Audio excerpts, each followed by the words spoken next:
The Holy Gospel according to Luke, the 21st chapter. Be on guard, so that your hearts are not weighed down with dissipation and drunkenness and the worries of this life, and that day does not catch you unexpectedly like a trap. For it will come upon all who live on the face of the whole earth.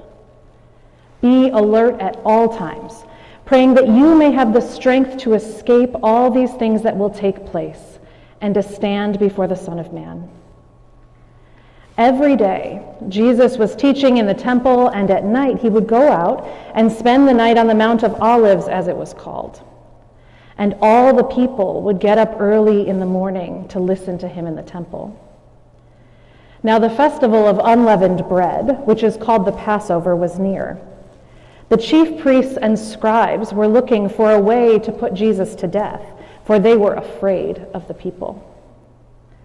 Then Satan entered into Judas, called Iscariot, who was one of the 12. He went away and conferred with the chief priests and officers of the temple police about how he might betray him to them.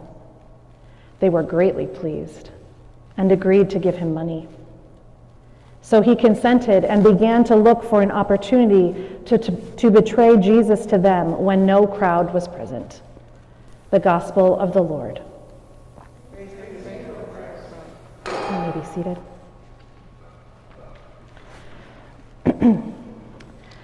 Virginia Woolf, writing a letter to her friend after staying up late in the night reading the Bible, said, "I read the book of Job last night.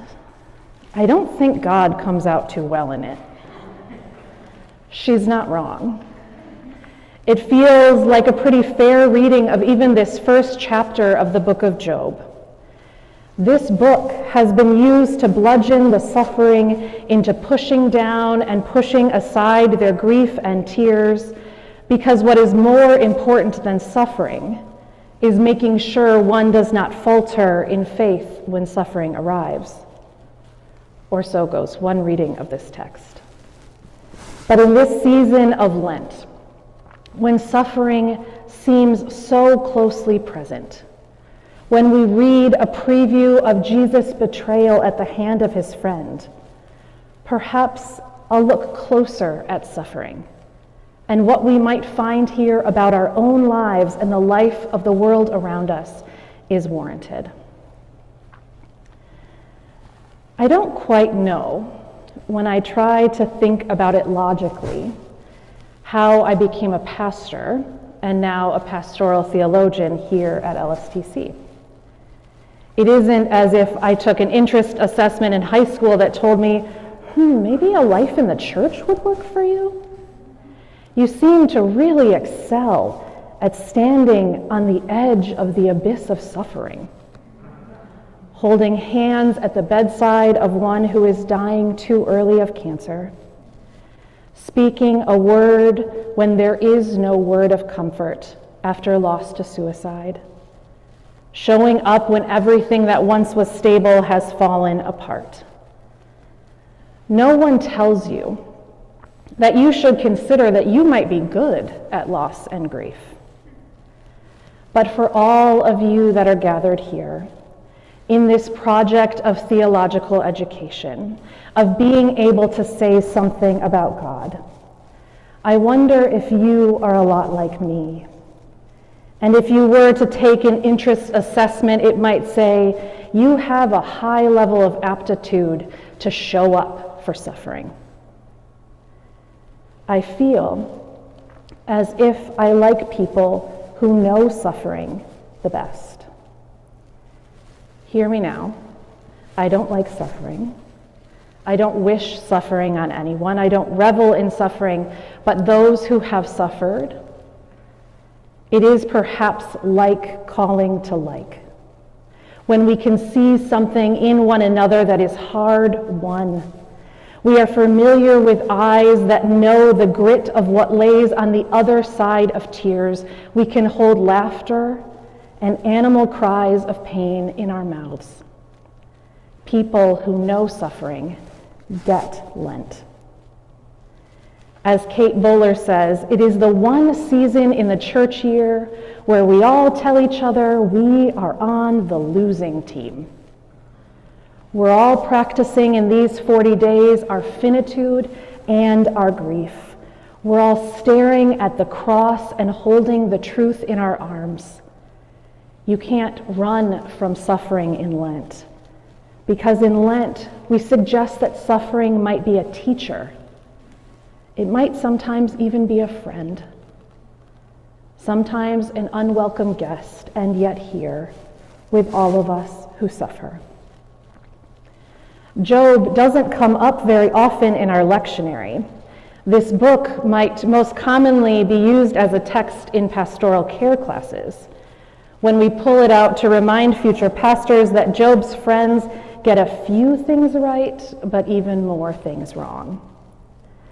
But on this day, we begin in Job as viewers of a courtroom drama when all the heavenly beings show up to present themselves before the Lord. This, of course, might be our first clue that this book is not a historical retelling, but rather something between parable and poetry. So all the heavenly beings are gathered around God, and Satan is there too. Throughout the book, Satan is really called the Satan, meaning it isn't the name of some kind of devil with red horns and a pitchfork, but rather something like an accuser or an adversary in this courtroom drama. And God starts off the questioning by asking, "Hey, the Satan, what have you been up to these days?" It's kind of laughable, really. And the Satan says, "Oh, you know, I've just been going to and fro on the earth, walking up and down it." You'd think that this conversation might be some kind of meme, but then there's more. In this story, God appears almost like my 4-year-old daughter when she's written her name all by herself. So God seems to blurt out, "Well, have you considered my servant Job? Look how blameless he is. He fears God, he turns away from evil." But the adversary is not interested in this gold star Job project, because he tells God, "Well, here's the thing. You've protected Job. You've given him 7 sons and 3 daughters, 7,000 sheep, 3,000 camel, 500 yoke of oxen, 500 donkeys, and very many servants. If you weren't protecting him, he'd curse you to your face." Is this the central teaching of the book of Job? For many early Christians, the answer seemed to be yes. This book must be instruction for how to remain faithful when everything gets really, really bad. Even now, search for sermons on Job, and you will find quite a few that want to use this book as a way to speak about the question of God's justice, about theodicy. Is God a good God? And if so, how does God end up in this verbal wrestling match with the Satan, while innocent folks like Job, good people like us, pay the price with suffering? Does God give us suffering to test our faith? Is Job counting his sheep and oxen and donkeys and servants and children because he's such a good person and God heaps blessings upon good people? Is it really true that God won't give us more than we can handle, but Job could just handle a lot? As scholar Dr. Ellen Davis argues, we do best not to look to the book of Job as a theology of suffering, meant to teach us how to suffer well. We ought not look at this book as a warning manual about how our losses surely can't be as serious as all Job will lose. So we best stay the course and praise God at every turn for what we have.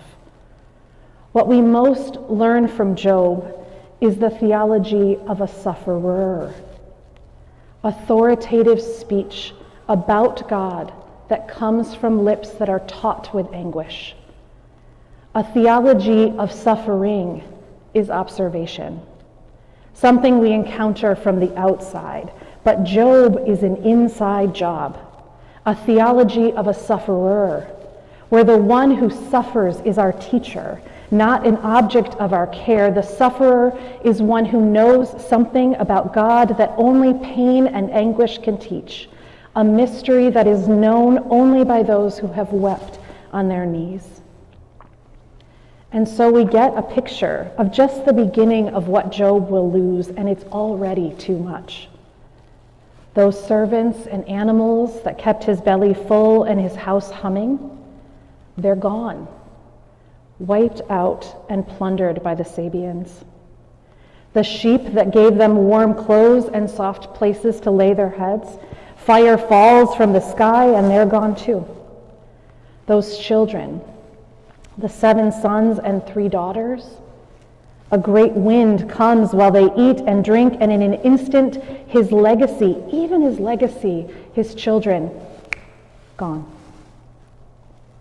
When we read this as a story about a theology of suffering, we read this like a traumatic laundry list. Okay, sheep and cattle gone, servants gone, that would be tough. 10 children gone, gosh, that would be hard. But when we read this as a theology of a sufferer, we cannot look at it at a distance. We have to try and feel that sinking, gutted feeling that happens when what you most relied on is suddenly gone. When you pick up the phone and tragedy has struck. When you stand at the graveside of one you have loved, a baby you have held, or someone who has known you in the way only our closest have. This is not a theology of, gosh, what would I do if something bad happened? But, oh my God, how much suffering can one person survive? How many helpings of the tragic can we endure? And in this first chapter, as the losses keep coming, as more people run back to say to Job, I was the only one to survive and escape so I could tell you of all you lost. Job does what a lot of us have done in the face of suffering. He rips his garment and he shaves his head. He makes an outward sign of his inward pain. And he falls down on the ground to worship. Read this too quickly and you might think Job's words here are to tell us that in all things we have to thank God. In all things, regardless of how tragic, we must bless God's name. But I think there's another way to read this, a way that aligns more with the laments that will come from Job's mouth as he curses the day of his birth only chapters later. When we are most lost, when all has been stripped away, I think there are many of us who hold together the immensity of our grief and just a whimper of our faith, because that would be one more loss we can't face. This is Job's first word, but it is not his last. Because soon Job's friends, those not quite A+ pastoral caregivers, will show up, and they will sit with Job, broken Job, in silence for 7 days. They will sit Shiva for his grief, for the loss of those 10 children, for the loss of his livelihood, for the loss of the people in his house. They will sit in silence, and in that silence, Job will begin to count those losses. Job will metabolize those losses. Job will take that first answer and replace it with the immensity of the anguish that comes from knowing our own suffering. We learn from Job that sometimes our first Band-Aid, the desire to say, you know what, it's okay, I'm okay, this is going to be fine, isn't really the most true story of our hearts. For the rest of this book of Job is the story of how much this hurts, how much the future he imagined is not the future that will be his, how much he's actually not going to be just fine, not going to be okay, and demanding that God show God's self in the depth of his pain. This is the theology of a sufferer, one who has stood at the edge and said, even here, when nothing feels true anymore, if you are God, you will come and meet me.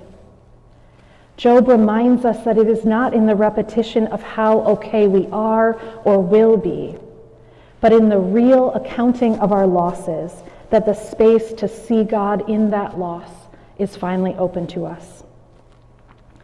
What happens to Job after the chapter we read today is nothing short of transformation. We need not welcome suffering to know that if we hold it, if we truly account for all that is wrong, our suffering can also be a path to our transformation. What is shattered is not the final part of the story, but a place where we might gather those broken pieces together toward a different future. Because in the end, after all the silence and the wailing, after the friends have packed up, and after Job has seen God on the other side, Job takes the greatest risk of one who has known loss. Job tries again. Job has more children, not to replace those that he buried, but because somehow he found in himself the hope to give it one more shot.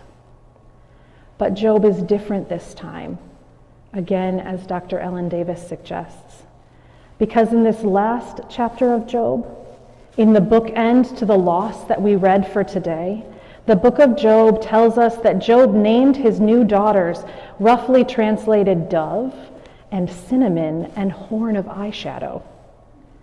These wonderfully playful and beautiful names, Job bucks custom and decides, heck, I'm even going to leave my inheritance to these daughters along with my sons, because once you have known the depth of grief that Job has known, you're free to be a revolutionary, because you're not afraid of loss the same way anymore.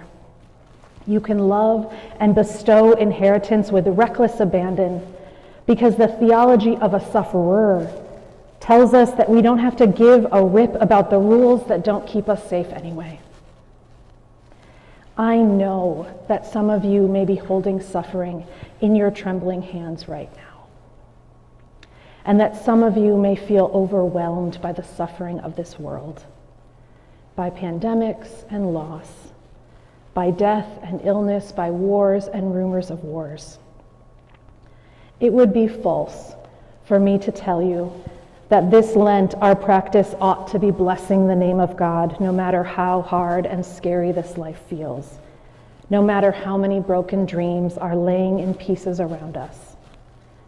But here is what the theology of a sufferer tells us, that if you will sit with these losses, if you will count them and demand God count them too, if you will stay with them instead of run from them, if you will refuse to cover them with simple theological band-aids, that somehow transformation shows up. There's no formula. There's no route around suffering. The path forward is through. The path forward is through toward an unknown place, toward a place where we love with reckless abandon because we can't control the outcome anyway. May this Lent be for you a path through suffering with your companions on this journey, an honest space where you can say the real words, speak the real truths, and perhaps see together those little glimmers of hope that give us the strength to foolishly try again. To trade easy theological answers for the freedom to buck tradition and name our children cinnamon, dove, and eyeshadow. To make wild plans for a future that people don't understand. May your suffering lead you not into rules and easy answers, but into the presence of our God. Amen.